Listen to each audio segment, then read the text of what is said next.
Hello everybody, this is Dr. Aparna from Anurag Group of Institutions, CVSR College of Engineering. Today we are going to learn about plays and we are going to study a one-act play called The Never Never Nest. What is a play? A play is a form of literature where the writer's dialogues and actors perform it on stage. I am sure you must have seen plays on stage, or at school level you must have performed them on stage for the audience. Great writers like Shakespeare, Bernard Shaw have written different types of plays. Let us now understand what are the different plays that are written. Plays can be categorized in various genres. The first one is the comedy.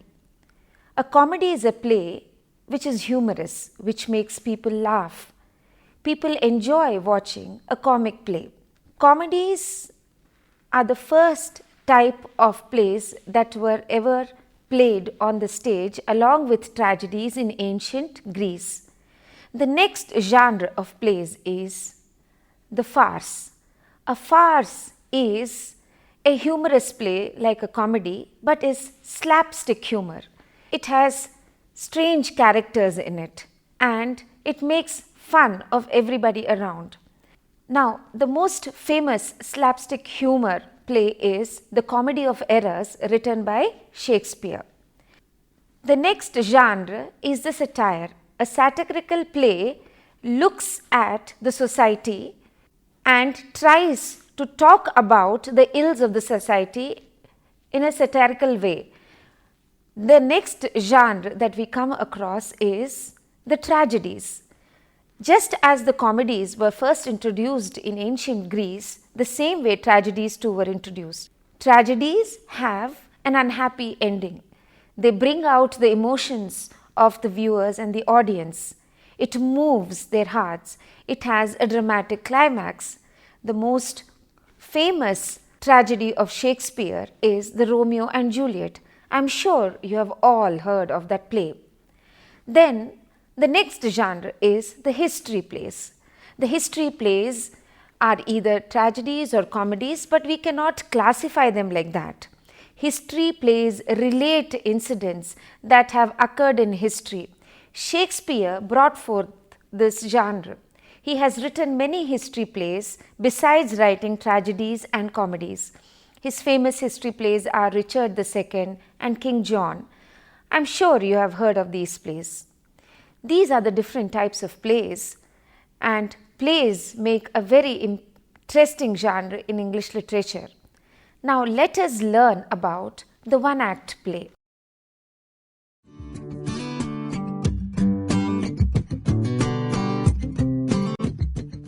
Now let us understand what this one-act play is. As the name suggests, this play has only one act.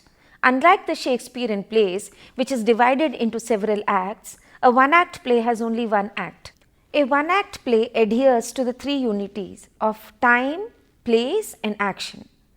When I say time, the play shows or interprets an action that occurs within 24 hours or the rotation of the earth. The action does not occur over a period of time, that is over 6 months or 1 year or 2 years.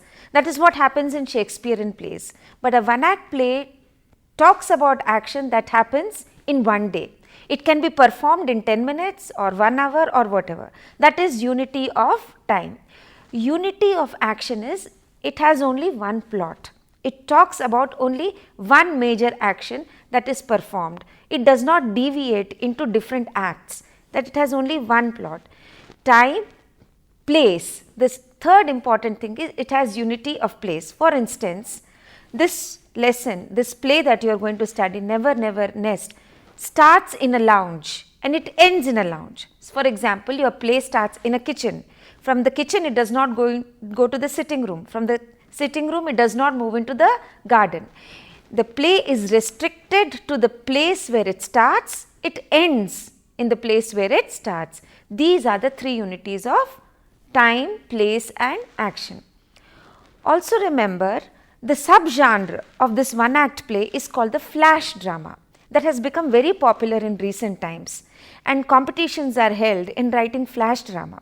But one-act plays are not new. Euripides in ancient Greece wrote the first one-act play called the Cyclops. Now, let us understand and let us learn more about our one-act play, The Never Never Nest.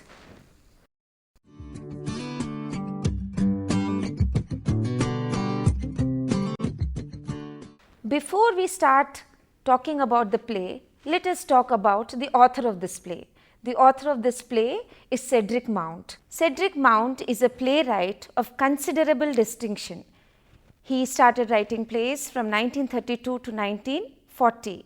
In his brief span, he wrote very commendable plays which have left a deep impact on the readers.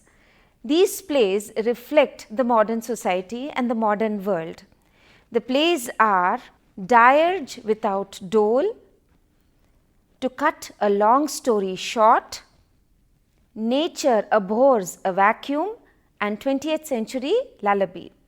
As I said, his plays expose the shams of modern day life.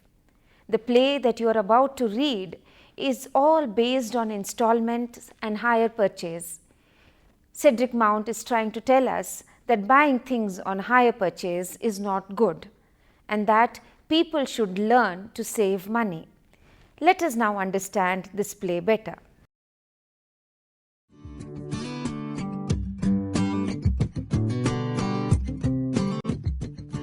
Now let's start with our one-act play, The Never Never Nest. Have you ever bought things on installments? Or have your parents ever bought things on installments? Well, modern man is quite used to buying things on installments. We buy our houses on installments, we buy our motorcycles on installments, we buy computers, furniture in the house, fridge, and also our clothes on installments. We also buy jewelry on installments. Modern life has become like that. Earlier days, it was not like that. You ask your father or you ask your grandfather, they would say, we never bought things on installments. Yes, probably they must have bought their house on installments, but not ordinary things that we use in day-to-day life.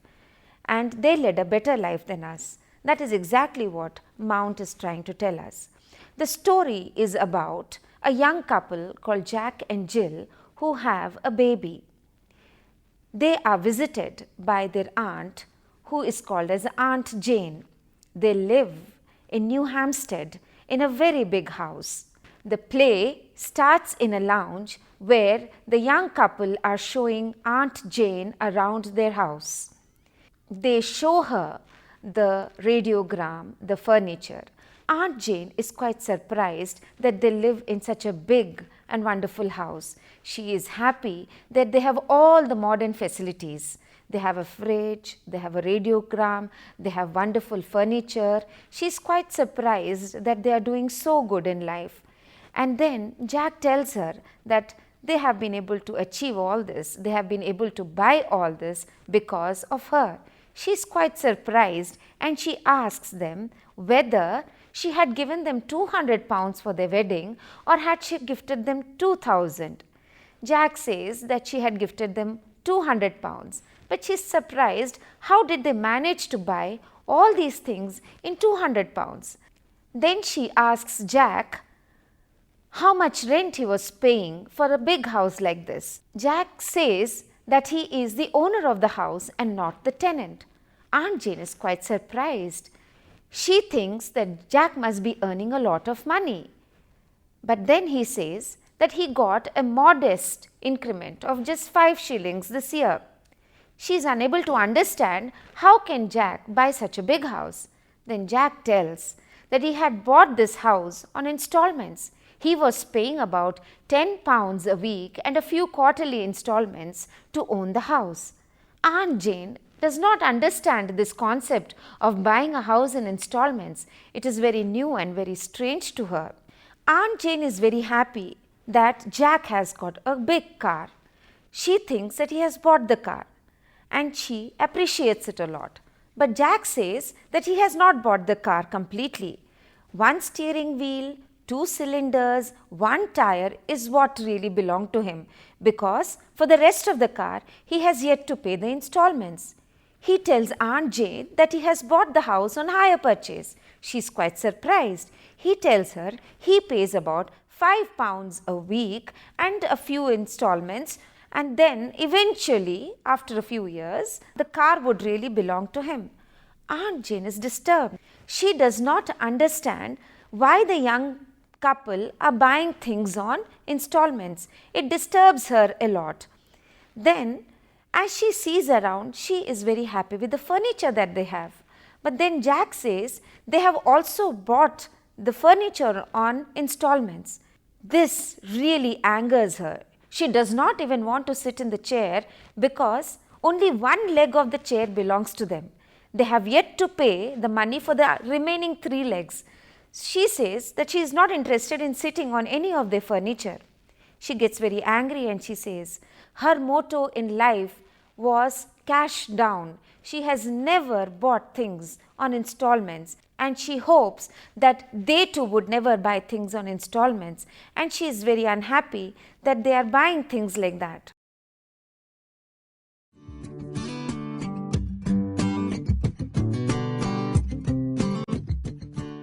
Aunt Jane is very angry with Jack and Jill that they have brought all the things in their house in installments. In fact, she gets disgusted and she questions Jack about his earnings. He tells Aunt Jane that he was earning £12 a week, and then she asks him how much installments was he paying per week. So he tells her that he was paying an installment of £14 8 pence a week. She's even more surprised. She asks him how does he manage to pay the installments when they are more than his earnings. So he simply shrugs his shoulders and says that he borrows more money from Thrift Providence Trust. This angers her. She says to pay the installments he was taking more loans and further getting into troubles. She doesn't like it and she wishes to leave the house. She says that she wants to go back home. Jack tells her that he would leave her at the bus stop in his car. She refuses to go in the car. She refuses to sit on the chair in their house. She says that it's better if she leaves the house because none of the things that they have got in their house really truly belong to them. Jack is quite disappointed, but before leaving, Aunt Jane gives them a check of £10, and she tells them to repay at least one installment so that at least one thing in their house truly belongs to them. Jack takes Aunt Jane to the bus stop. Jack comes back home after leaving Aunt Jane at the bus stop. He is very excited that Aunt Jane had given them £10 as gift. He thinks that he can pay the 2 installments on his car loan. But Jill tells him that she had sent that check to Dr. Martin. Dr. Martin is the person who delivered her baby. They had not paid the full amount to the doctor at the time of her hospitalization. They had just one more installment of £10, and then all their loans with the doctor would have been cleared. So she tells Jack that she had sent the £10 to Dr. Martin so that the baby is truly theirs. Jack is very angry. He tells her that doctors don't really expect money so soon, and he was eager to pay the 2 installments for his car, and he is quite disappointed that Jill had paid the money to the doctor. Jill is happy, on the other hand, that she had paid the last installment to the doctor because she says that the baby is finally theirs. This lesson has also been written in an abridged form at school level, and the lesson was called as the installment baby. I am sure you must have read this lesson when you were in school. So now, after listening to the entire play, I am sure you would have understood the significance of the title, Never Never Nest. What is a nest? A nest is a house, a nest is a home that Jack and Jill wanted to live in, that Jack and Jill wanted to own. What does never never mean? When you buy things on installments, and when you buy so many things on installments, there is always a possibility that that house would never really belong to you. So the title is very, very significant. A house that would probably never belong to Jack and Jill because of the loans that they have taken.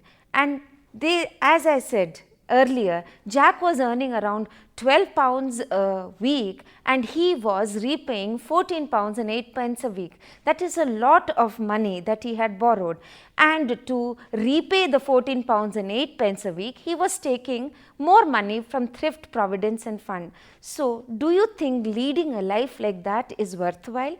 Do you think leading a life like that would make anybody happy, especially Jack and Jill? This is something which we all have to think. Are we leading lives like that?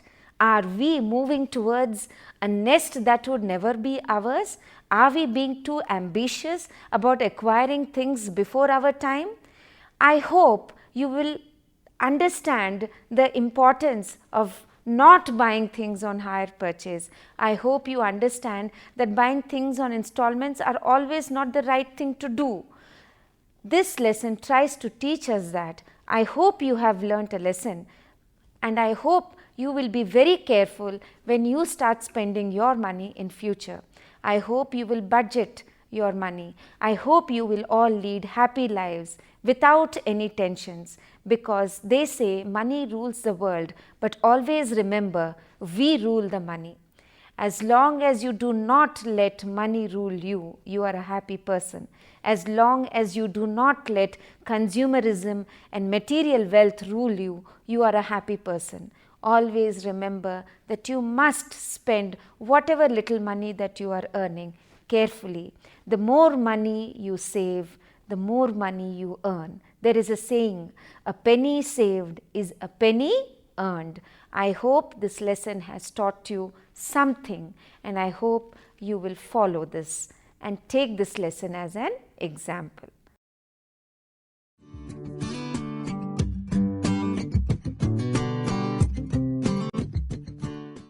The play tells us the demerits of buying things in installments or hire purchase.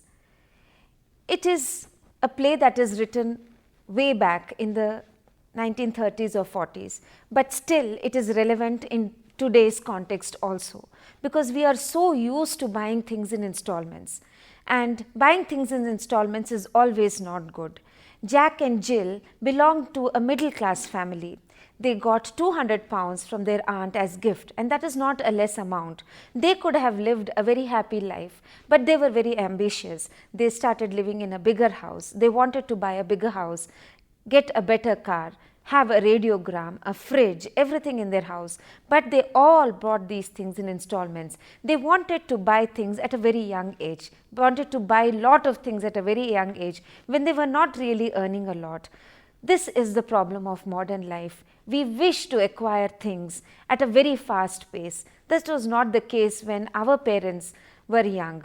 They took their life as it came. They bought things when they had money. I hope you realize that saving money is very important. It is a very good habit to cultivate. Learn to save money, learn to lead life frugally, learn to be austere.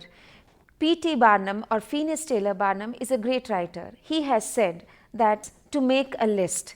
He says, make a list of needs, make a list of luxuries. Whatever money that you are spending in a month, write down and categorize those things under needs or luxuries. By the end of the month, you would have realized that you have spent more money on luxuries than on needs. Our wants are more. But the wants were always more in ancient days and also in the past. But our parents and our forefathers, they realized the importance of saving money. They realized the importance of leading life in a simple way. We people are not like that. We want to buy everything. We want to hoard everything. We want to show off to people around us that we have everything in our house. And in doing so, we buy things on hire purchase. And plastic money is something that enables us to do that. But we never realize that this is the money that we have to repay. And the loans keep doubling and tripling, and that is a burden on us and on our mind. This lesson teaches us something very vital. It teaches us that buying things on hire purchase and installments is not good. The life that is led by Jack and Jill is not good.